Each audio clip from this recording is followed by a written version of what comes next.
श्री शिवाय नमस्तुभ्यम। हर हर महादेव। नमस्कार दोस्तों, कैसे हैं आप लोग। उम्मीद है कि आप लोग अच्छे होंगे, स्वस्थ होंगे, मस्त होंगे।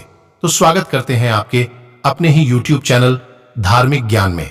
दोस्तों, यदि आप अपने लाइफ में कुछ नया सीखना या जानना चाहते हैं तो आज ही हमारे चैनल को सब्सक्राइब करें और पूरी जानकारी पाने के लिए वीडियो के अंत तक बने रहें।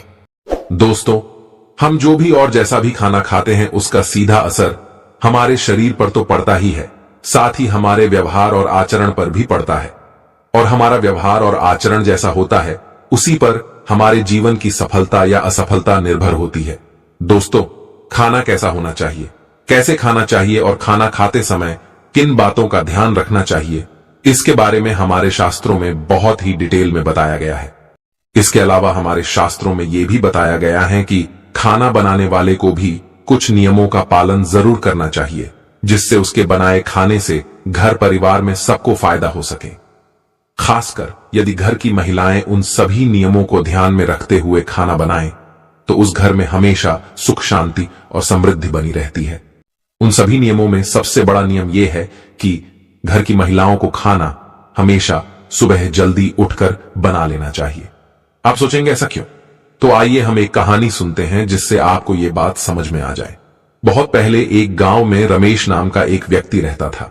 रमेश बहुत ही होशियार और हुनरमंद कुम्भकार था, जो कि मिट्टी से ऐसे ऐसे सुंदर सुंदर बर्तन, खिलौने और अन्य चीजें बनाता था कि लोग देखकर हैरान रह जाते थे।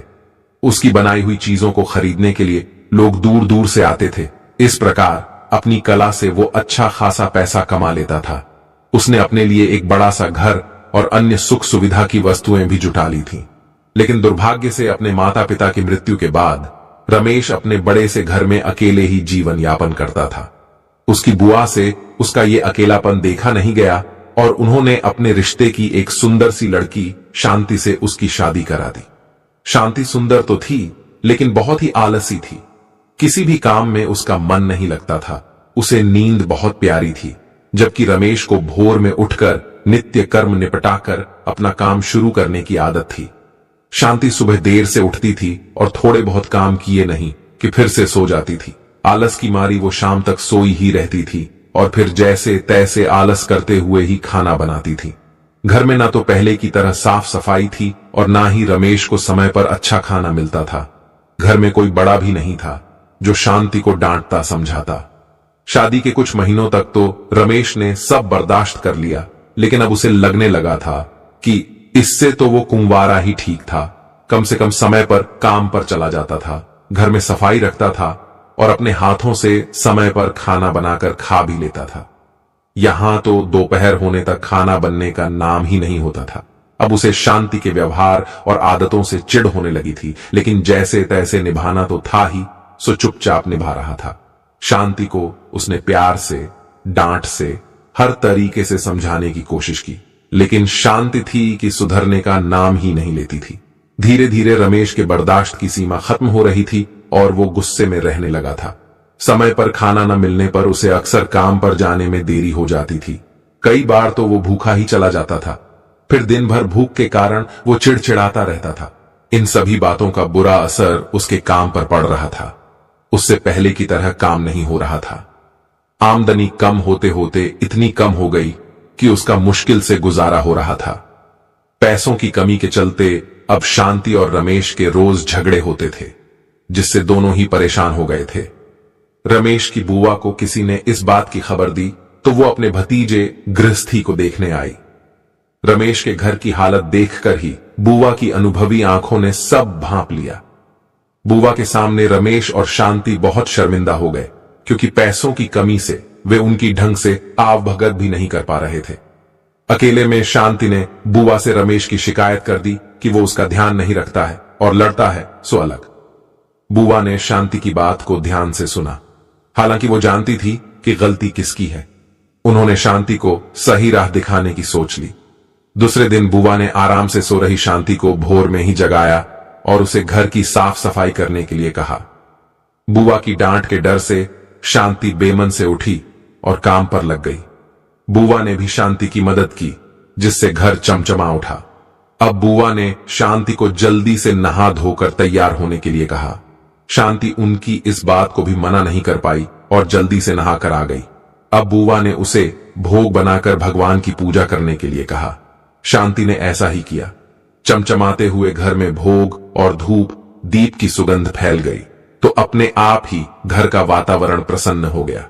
पूजा करने के बाद अब शांति को भी बहुत अच्छा लग रहा था। उसका सारा आलस पल भर में ही छू मंतर हो गया और वो प्रसन्न मन से जल्दी से खाना बनाने की तैयारी में जुट गई। रमेश के जागने से पहले ही उसने घर में जो था उसी से अच्छा सा खाना बना लिया। नित्य समय पर रमेश उठा तो घर की रौनक देखकर बहुत खुश हो गया। उसने भी जल्दी जल्दी नहाया और भगवान की पूजा की।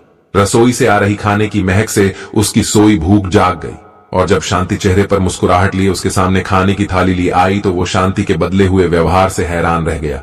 उसने बुआ की तरफ देखा तो वो भी मुस्कुरा दी। रमेश सब समझ गया। उसने बहुत तसल्ली से खाना खाया और शांति को बड़े ही प्यार से देखा। रमेश की नजरों में अपने लिए प्यार देखकर शांति को भी सब समझ में आ गया। उस दिन शादी के बाद पहली बार रमेश भरे पेट घर से निकला था। अच्छे खाने के असर से दिन भर उसका मन काम में लगा रहा, जिससे उस दिन उसकी अच्छी कमाई हुई और शाम को वो खुशी से घर लौटा। शांति को अब अपनी गलती का एहसास हो गया था।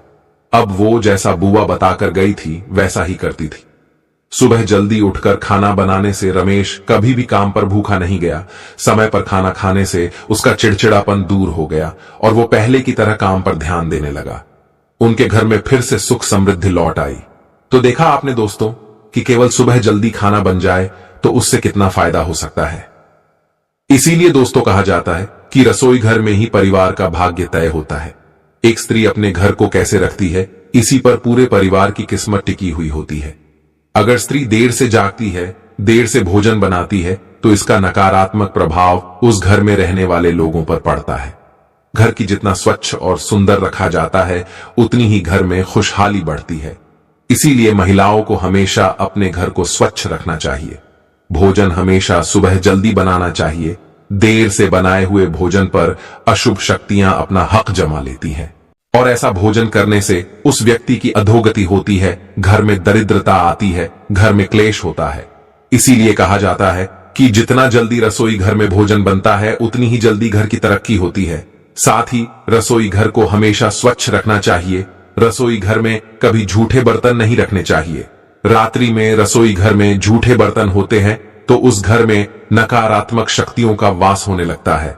दोस्तों, घर के पुरुषों का भाग्य स्त्रियों के ऊपर टिका होता है। इसीलिए घर की स्त्रियों का भी सदैव सम्मान करना चाहिए। साथ ही स्त्रियों को भी अपनी मान मर्यादा का ख्याल रखना चाहिए। दोस्तों, उम्मीद करते हैं जानकारी आपको पसंद आई होगी। तो आप लोग वीडियो को लाइक और शेयर करके कमेंट में हर हर महादेव अवश्य लिखें और ऐसी ही इंटरेस्टिंग जानकारी पाने के लिए हमारे चैनल को सब्सक्राइब करना ना भूलें। मिलते हैं अगली वीडियो में ऐसी ही महत्वपूर्ण जानकारी के साथ। तब तक के लिए नमस्कार, धन्यवाद, हर हर महादेव।